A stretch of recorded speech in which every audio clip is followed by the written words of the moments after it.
I try to get as much sleep as I can, but my husband, I use that term loosely, buyer's remorse. Listen, what am I gonna do? I'm gonna leave him like I have time to shave my legs for somebody else. I'm stuck, whatever, it's fine, I'm fine.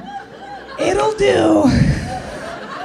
I told him, I go, look, I had a 10-pound baby. You broke it, you bought it. I'm not. He snores, right? So for some reason, I take it personally.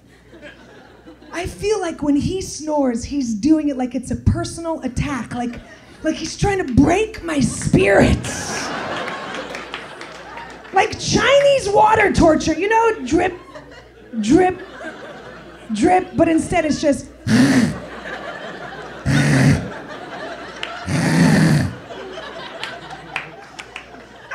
He's asleep half the time.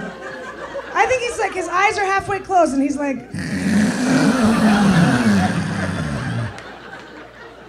And he has different types of snores. Some of them are like an 84 Chevy, you know, just like he's flooding the engine. And then other times he sounds like a sick elephant. Or it's not even just a snore, it's more just like a